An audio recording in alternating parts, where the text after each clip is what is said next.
most of the time, you want to know what the hell is it that you're looking at. Is that a compressed stretch of bytes? Is that something that might be media? Is that something that's likely to be code? So, you know, one of the great things about IDA is that, well, it's interactive, right? You get some heuristics to actually try to guess what a segment is. And then, if you didn't guess right, you can annotate it as code. And you will have a disassembler run over it and do the smart thing. But wouldn't it be nice if you could say, here is something that I think is compressed with gzip, or with this or that compressor. Or here is something that's just likely to be encoded text. Can we detect the boundaries of that? And so on and so forth. And so it's really just about this. Before we got the DNA as the foundation for classifying species, all that an explorer could do was go out there, catch an animal, you know, check its foot or tail or beak, and drag enough of those animals back and try to systematize what the hell they were. I mean, the whole idea of the species started before Charles Darwin with Carlos Linnaeus and others, but the very idea that, you know, some of those things were not like the others and yet similar. So a descriptive nature of biology, a descriptive nature of classifying species, that played its role. It was useful. It helped us understand deeper things about the species. So here we are, right? We've got all of those little creatures, some of them slimy, some of them wormy, some of them, you know, with little arms and legs. And they're crawling around in the binaries, and you pick one up, and you look at it, right? And like, what is it? How can you try to classify quickly what it is? Now, if you're a biologist, right, and you've caught yourself an animal, well, you know to go for the hooves, right? That will give you a large part of the classification already. Then you look at the, well, not really, not the tail. Then you look at some other distinguishing features, and finally, you know, I've got myself a chimera. So the thing that will enable this development, we believe, is a classification, a dictionary of types.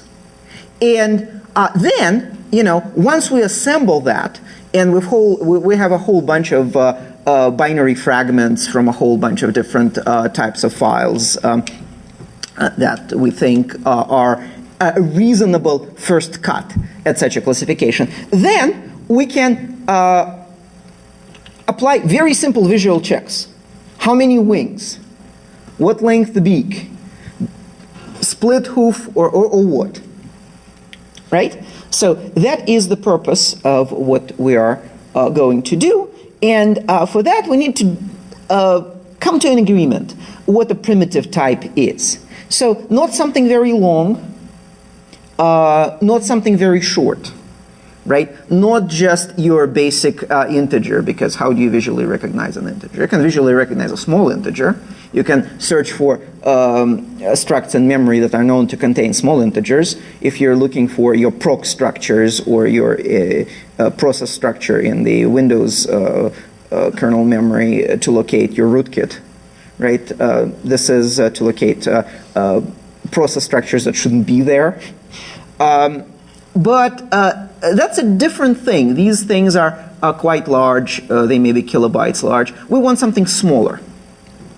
On the other hand, we don't want to say that the doc that the doc file is a primitive type. Gosh, no. That thing can contain everything in the kitchen sink. We can't say that a PE file, an ELF file, is a primitive type, because, again, that thing is made out of many, many parts. So we need to make a design decision here. So I think Sergey alluded to it. What we had to do is come up with a reasonable approximation of what is too small, what is too large, and we'll show you as the decisions as we went along the way. But one thing to think about is if you think of a simple file, there's an image file may have a header and then a payload. We consider those two different things. For example, the header we consider a data structure because maybe you want to be able to find data structures within a file, and then the payload may be a bitmap, it may be a compressed image, and they're distinct. The header and payload are distinct. And also we had to come to grips with that many types of encryption, compression, and encoding occur in this binary jungle that's out there, zoo that's out there, and how do we incorporate that into thinking about this problem? As well as potentially artifacts, like in an image file. In a compression scheme, there may be markers or something embedded very closely, very small markers. Are they considered part of that image or that compressed block, or are they something else? So there is a disclaimer here. Again, you can bring on any custom transformation that will completely disguise the nature of the file. However, I mean, you can pack a virtual machine that actually regenerates your file, just the same, your actual content, just the same way as Dwarf does in many of the things it does. But again, your typical shell code doesn't usually come with a virtual machine. Most of the time, it comes in XOR obfuscated, or added has the same number, or the same 2-byte or 4-byte integer added to each word of the shellcode. So through those transformations, we should be able to see, and we can. Okay, so in the paper we go into lower levels, but the highest level of this categorization is what you see on the left, the idea of these primitive types. And to think about this problem, we looked at the MIME media extensions. There's several registered, the IANA registered media types. Some analytic tools have binary templates, and then container file formats and the like. So we took a hard look at those. This is the highest level. Again, the paper goes into significantly more detail below each of these. You can envision text getting into different encoding schemes, then each of those being different human languages, for example. And the general approach we suggest in trying to identify these things, alluding to the identifying chimera, we have the byte plot view, which we showed, obviously looking at hex and ASCII, and we also present two other, the idea of looking at a frequency histogram of the bytes, and the digraphs, the two-letter sequences, two value sequences appearing in the file, and then comparing those to dictionary of other similar structures. And this is the analytic approach, but we also suggest that you will gain insights, and with those insights, you're going to find like statistical outliers or ways these things stick out, and with those you can find automated ways to identify them. So think of it as a bunch of antique magnifying glasses.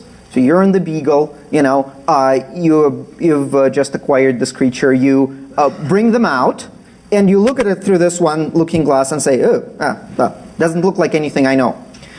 Take out another one very quickly, again, look at it through that one and say, all I can see through that looking glass is the hoof, or a part of the tail, or that strange glowing bit. But I know what that looks like because I've seen that sort of thing before. So it's really about the visual transformations of those primitive pieces that nuke some or almost all of the structure out of what you're viewing, but make the rest look familiar, make the rest look recognizable.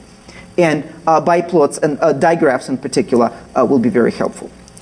So as we go through these examples, I'd ask you to think about, okay, we're looking at visually what stands out, but think about how it could be done algorithmically, because ultimately the future lies in the people in this room don't scale all that well. So if we can capture your insights in an automated way, then there's the real power, and that can be handed off to machines to do the grunt work. So even in the text category, you can see, and with these, again, just recognize that the structure is different. And that, everyone in this room, or many people in this room, could write little scripts that could identify these independently, because there's nice handles that you can get your arms around. But again, within the text arena, a great deal of diversity. So what we're going to introduce here is the idea of the digraph view. So thinking about that, if you take the word Blackhat, the digraphs are the first two letters, BL. The next digraph is LA. The next digraph is AC. And so BL is, lowercase bl, is 98 and 108 in US ASCII. And then LA is 108.97. And so you get these pairings, these pairs of values. And by plotting these pairs of values, you gain a quick insight into the contents of a given file or a sliding window within a file. And that's what we do, which we'll get to in a second. So for you language aficionados, programming languages aficionados out there, this is simply a bigram model of the language that is the binary. So you can think of modeling a language as recording which word follows which word, which byte in this particular case follows which byte. And you can have a table of such pairs that you observe. They're called bigrams. And you can actually generate pseudo-English or something very close at the first glance, or at the first hearing probably, I don't know. If I start sputtering gibberish, you know that sort of a circuit switched on in my brain. So the dissociated present Emacs, the Markov models of natural language, that is the same idea. So you record the tuples, you record the bigrams. Okay. So just looking at ASCII text. So this is the top right, is this part is just a picture of it. That's the histogram, and you can see the large values near the middle. That's the lowercase characters. The long vertical line reaching all the way to the top's the space character. We started off with text because I think everybody can kind of get their head around that pretty readily. And then this is the bigraph plot, this digraph. So this plot, this is what ASCII text looks like. This is where it falls into. What do you think that bright region in the bottom right corner is? Yeah, lowercase characters. So that's lowercase characters, pairs of lowercase characters. And then, but you'll get to the left, you'll get uppercase and then a lowercase. So you're going to see, essentially, that's a very distinct signature. And when you're looking at a binary, this will pop out at you when you hit text. And Unicode.